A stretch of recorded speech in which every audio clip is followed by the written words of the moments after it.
কি দেওয়া যায়,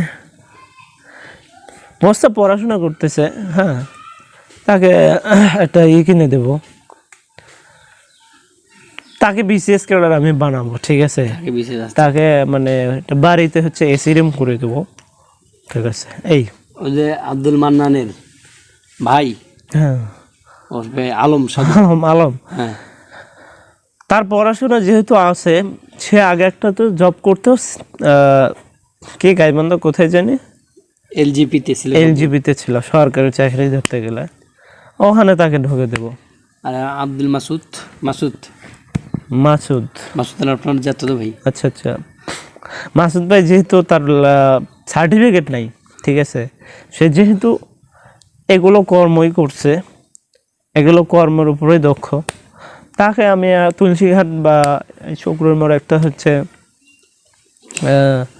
মানে ওয়ার্কশপ তৈরি করে দেব, যেখানে সে এসি রুমে থেকে বিভিন্ন কর্মচারীদের দেখভাল করবে, এই কাজটা কিভাবে, এভাবে না, এই কাজটা এইভাবে করো, এই কাজটা এইভাবে। হাবিব হাবিব সেও তো পড়ালেখা করতেছে, হাবিবকে কি দেব? হাবিব হচ্ছে আমরা যেহেতু ভাই ভাই, হাবিব আর আমি একই প্লেটে খাবো, ঠিক আছে। হাবিব হচ্ছে আমার যারা যেগুলো কর্মচারী থাকবে, খাবার প্লেট করবে, ধুয়ে দেবে, তারপর হচ্ছে আমার কাপড় চোপড় ধুয়ে দিবে, না না, হাবিবকে মানে আমার খাওয়ার যাতে অসুবিধা না হয়, না হয়, কর্মচারীদের দেখাশোনা করবে। রিজাউল ছেলে তাকে হচ্ছে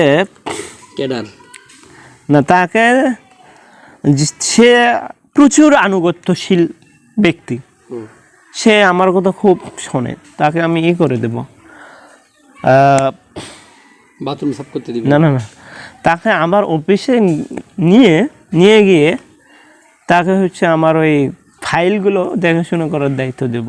তো লেখাপড়া নেই, লেখাপড়া নাই তো, লেখাপড়া না হলেও ফাইল, মানে এখানে কয়টা ফাইল, এখানে কয়টা ফাইল, ঠিক আছে, সে শুধু ফাইলগুলো দেখাশোনা করবে।